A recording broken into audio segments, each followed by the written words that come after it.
Is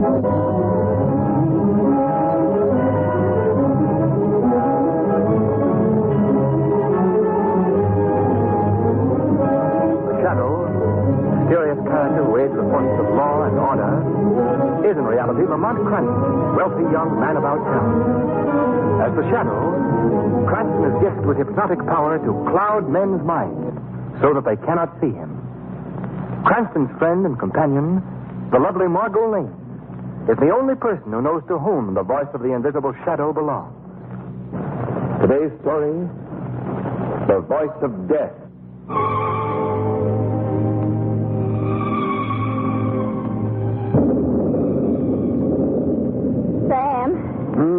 Yes, Annie. You almost finished reading your paper? Yes, Annie. Time to go to bed, ain't it? Yes, Annie. Better make sure all the windows are shut. Sounds like a real mean storm coming up.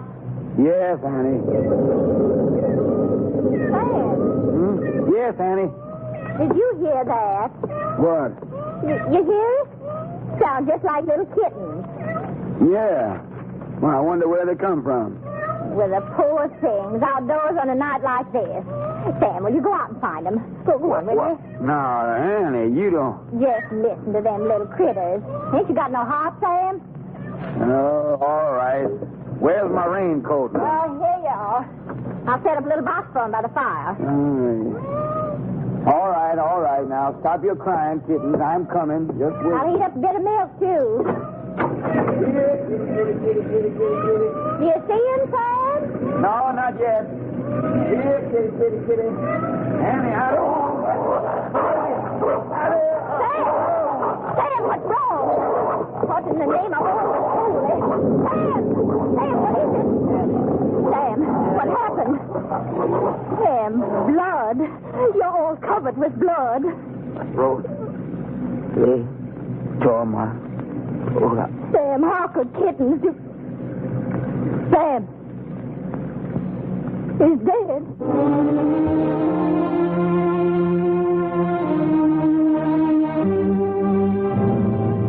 Well, I must say, Lamont, that we picked a fine day to go visiting. You want to know a secret, Margo? I'm your man. This whole thing is just an effect. Huh? A fat day? People always look for a mysterious atmosphere in the Louisiana bayou, so Mother Nature very obligingly provides it for them. Oh, I see. Well, I must say that sunshine wouldn't make a great deal of difference. I don't see how it could ever penetrate those moss-laden trees. Much further to go, Lamont? I don't think so. Arthur told me the house was exactly 5 miles from that last bridge. Why in the world would anyone want to live way off like this?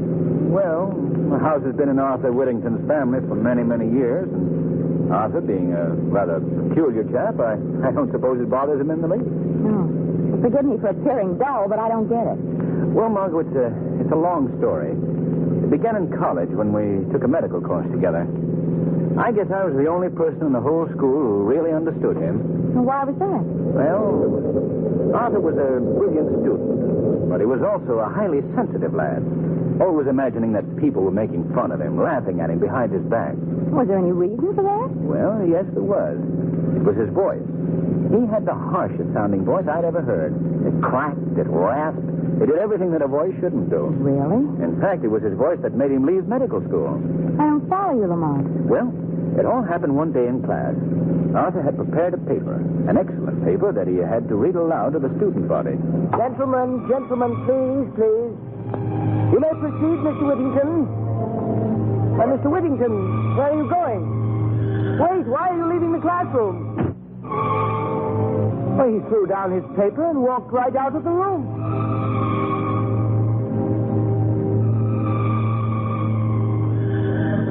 Oh, the poor boy. I've never heard of him since. But we've corresponded. And then, as you know, when he learned that we were down here in Louisiana fishing, he got in touch with me and invited us out to see him. Well, that goes a long way toward explaining his living out here so far from civilization. You know, he still must be sensitive about that horrible voice. Yes, I'm sure he is. But remember, we mustn't do anything to call attention to it. Oh, heavens, no, I wouldn't. Lamont, there's something right ahead on the road. Yes, Margo, yes, I see it. This rain on the windshield is hard to... Wait. It's some sort of a fence.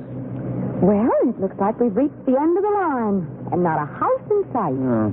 Well, there seems to be a sign on it. We better get out and investigate. Button up that raincoat, Margo. Oh, don't worry. Yeah. It's getting so dark you can hardly make the sign out. Here's your flashlight, Lamont. Oh, thank you. There we are. Whittington Hall. Keep out. That's a nice welcome. Oh, I'm sure that doesn't mean that. Well, looks like we'll have to walk down this path to get to the house. I think I can just see it through the trees. Lamont, did you hear that? Yes. Sounds like little kittens. Oh, the poor things out in weather like this. I'm going to find them. They seem to be under that bush. Here, kitty, kitty, kitty, kitty. Margo, you'll get so climbing around in that underbrush. Well, I'll have them in just a minute. Margo! Come here quickly. Margo, what in the name? Dog, giant dog. Get down, you. Get down. Get down. Run for it, Margo. This car will take care of it. Get down, you. Get out. There. They're running away. Margo, are you all right? Yes, I guess so. They didn't hurt you? No, one of them ripped my coat, that's all. Lamont, I don't understand. They sounded like little kittens. Yes, I know. Oh, what do you make of it, Lamont? I don't know. One thing is certain. We're going back to the car and get my revolver.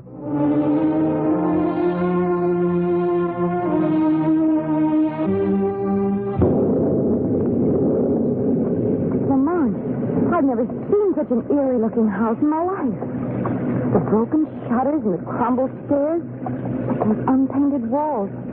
Don't tell me that this is the Whittington mansion. I guess it is, Margo. I wish we were back in New Orleans. Well, if you'd rather we... Oh, no, we've come this far. Go ahead and knock at the door. I promise you, if a ghost answers, I won't be surprised. No. Frankly, nor will I. You going to tell Mr. Whittington about the dogs? Of course. Why not? Well, it may sound a bit strange in the telling. Dogs that sound like little kittens. Well, he may know who's... What do you want? Oh, good evening. We'd like to see Mr. Whittington, please. What is it about? He's expecting. There are no guests expected here tonight. Well, if you'll say that Miss Lane and Mr. Cranston are I there... tell you that Mr. Whittington is not seeing anyone tonight. Jasper, what is it? People here, Mr. Arthur. Oh, Arthur, it's Lamont Cranston. Lamont, come in. Come in. Jasper, you old fool. I told you we were expecting Mr. Cranston. Sorry, Mr. Arthur. Come in, sir, please. Well, Lamont, I'm glad you were able to come. It's good seeing you again. Well, thank you, Arthur. I'd like you to meet a friend of mine, Miss Lane. This is Arthur Whittington, Margo. How do you do, Miss How do you Lane? do, Mr. Whittington? Well, come, take off those wet coats. Yes, we're more or less swimming in these. Jasper, show Miss Lane and Mr. Cranston into the living room. There's a fire there, Lamont. You can dry off. All the comforts of home. Yes. Now, if you'll excuse me for a moment, I'll go and arrange for dinner. Oh, yes, of course. You will come this way, please. Thank you. Lamont, this place is just as scary inside as it was outdoors. Yes, I see what you mean. Those musty walls and that worn furniture. And candles and old-fashioned lamps. See, I don't understand how anyone can live here. There's something else that's more difficult to understand, Margo. What do you mean? That man that greeted us was Arthur Whittington. But it was not Whittington's voice. No, Lamont. I saved this wine for special occasions. Very special occasions. Well, we're flattered. I suppose my mode of living is a bit mystifying to you, Miss Lane. Mystifying? Well, my staying here in the wilderness, in the house that's almost in ruins, living alone with just the servant. Well, I think it might have its advantages, too. Well, I'm glad to hear you say that. Some people might not understand. I must say, though, Arthur, for a man who's roughing it, you set a highly civilized table. Well, I'm like a Britisher in the tropics, I guess. I still like to maintain that. Master Arthur. What is it, Jasper? Why are you interrupting my meal? Master, they are loose again. What? I told you to keep that door locked. I know, but they got out. You fool. They must be someplace near. I keep hearing them. Excuse me, please, Miss Lane. Lamont, I'll be right back. Come along, Jasper. Yes. Oh, don't mind us. Lamont, you know the worst people. What's all this about? I'm not sure, Margo. But it could be those savage dogs. Lamont, do you think they belong to Mr. Whittington? Perhaps.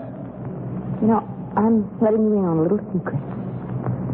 I wish we could leave here. Well, why, Margo? Well, the way Arthur Whittington acts, the way he talks, the way he looks at you. I don't know, it just sends shivers up my back. But we can't leave now. Not until this storm is over, anyway. Oh, I certainly wish that we'd never... Lamont, you hear that? Yes. That same sound. They're near the house this time. Why should he have such beasts around here? And how did they get the voice of a cat? That's something we'll find out when Arthur returns. I'll just go... What was that? It was a human voice. It sounded like it came from someplace here in the house. Yes.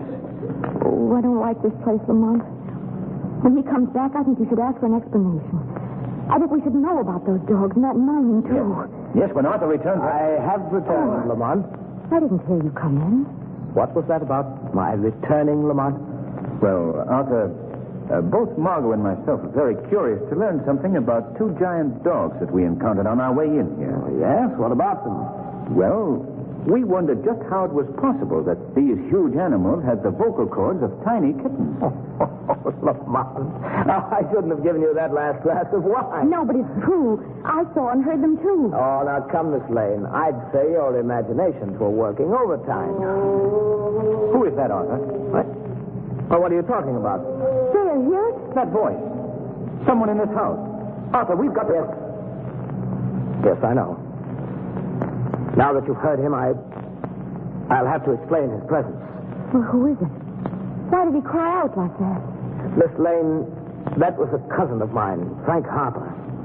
He's in one of the rooms off this corridor. He's locked in that room because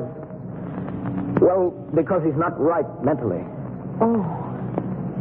I'm sorry you had to learn about this. Family skeletons are never very pleasant topics. Harper? Yes, you see, my dear cousin Harper. I've gotten free of my shell at last. Oh. And now... Do you hear me? No, I won't. Help me, you two. Help me. He can't keep me here like this. Look, fool, get back to your room. No, let me go. Take it easy, Arthur. I must handle this my own way. Don't let him send me back. Help me. Shut up, you fool. Come in here with me. No. Lamont. Oh, Lamont, that was horrible. Yes, and it was also very revealing. What do you mean? The voice of that man Harper is the same one that used to belong to Arthur Whittington.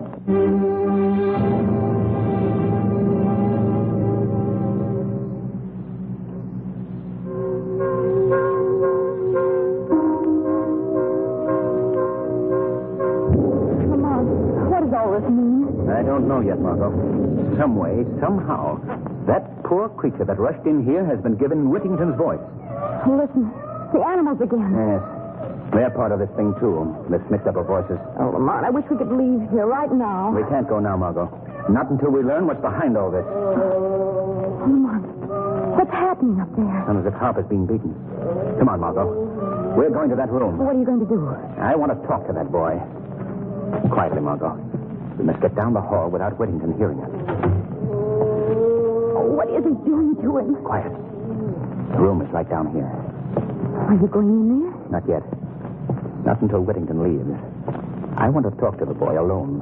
Well, perhaps I'd better wait in the living room. Well, If Whittington wants to know where you are, I can tell him that you've gone out to the car for something. very well, Margo. But please, Lamont, please don't be long. I won't. The answer to this mystery will be found very quickly by the shadow.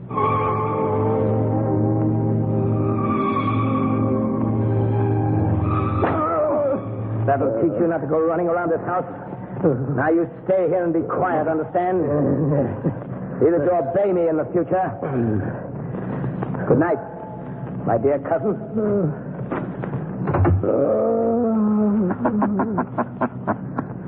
Harper. What was that? I've come here to help you, Mr. Harper. Hearing things. I'm hearing things again. No, you're not. Who speaks to me? I am called the Shadow. I see no one. I'm standing right here beside you. But you can't see me because I've used my hypnotic power to cloud your vision. I don't understand. Listen to me, Harper. I'm here to help you get out. But first, I must learn something from you. You'll help me? Yes. But tell me, why are you here? Why has your cousin kept you locked in this room? He's jealous of me. He always has been. How did he get you into this house? I came to visit. Just like that couple I saw in the dining room tonight. But I never got out. They never will either. Why do you say that? He will use them just as he used me. For his devilish work. Why was your cousin jealous of you? My voice. Yes? What about your voice? I used to have the voice But Arthur has no. I knew it. I knew it. What did he do? How did he accomplish this transference? Came to my house one night. Had dinner. Then I felt drowsy. I'd been drugged. Yes, then what happened? Well, when I came to, I was in his laboratory. He has a laboratory here in the house? Yes. I was strapped to a table. I fought to get loose, but it wasn't any use. Then he clamped an ether cone on my face. I passed out. And when you came to? When I came to, it must have been days later. I had his voice, this horrible voice of his, and he had mine. And you've been kept prisoner here ever since? Yes, always in this cell. In this same cell. Even the dogs get out, those savage dogs that he gave the voices of little kittens. Oh, I see. That accounts for the dog. Well, I promise you this, Mr. Harper. You shall be free to leave this cell of yours after tonight.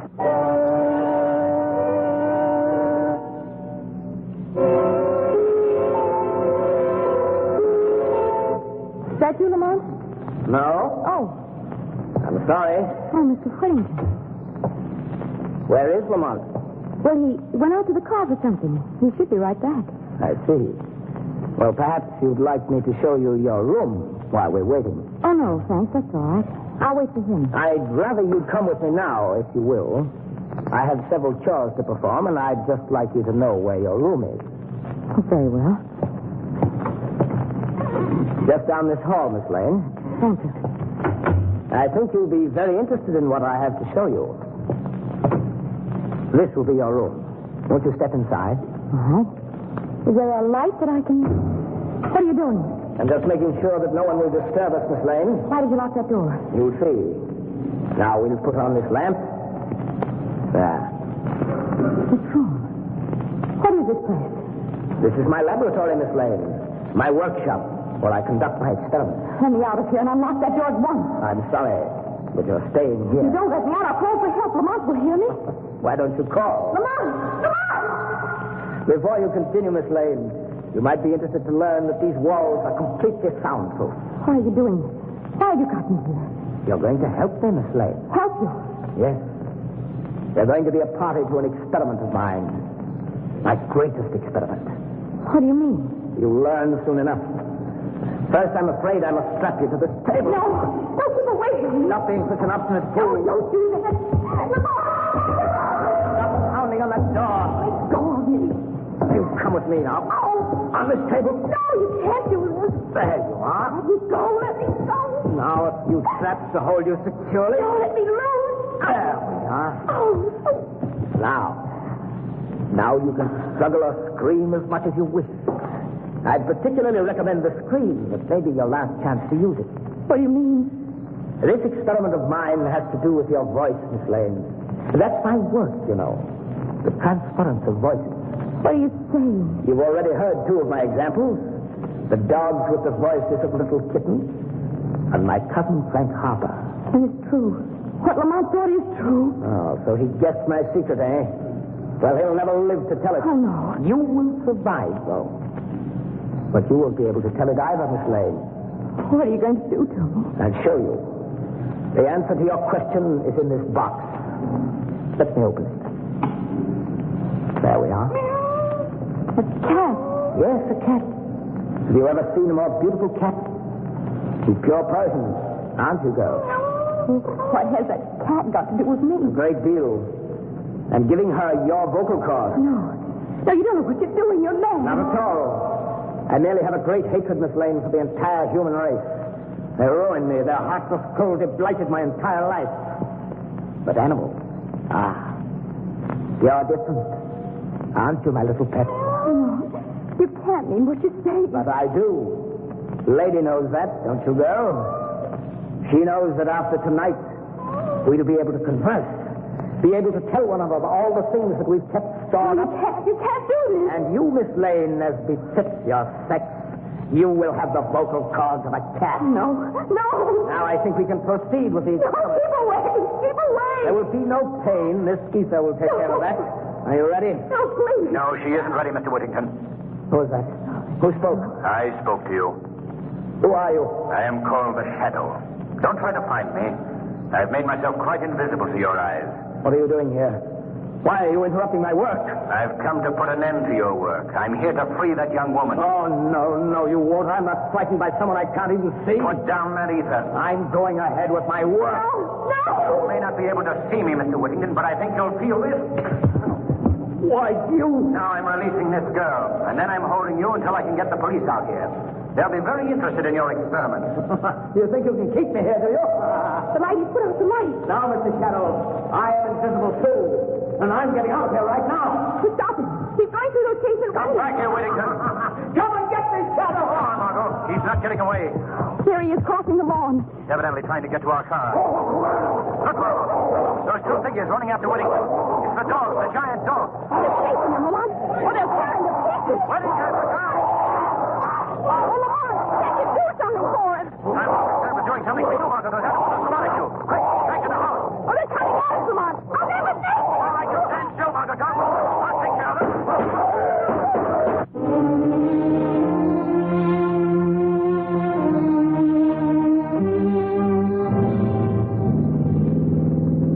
Well, now that we see that Mr. Hawker's in good hands, I don't mind saying I'm certainly glad to be leaving that place, Lamont. You do know such interesting people. Well, you can't say they're dull. No. Did you tell the police about the dogs? Yes. They've destroyed them. And Whittington's body is being removed to town. You know something, Lamont? What? Whenever I see an alley cat from now on, I'll think to myself, there, but for the grace of the shadow, go I.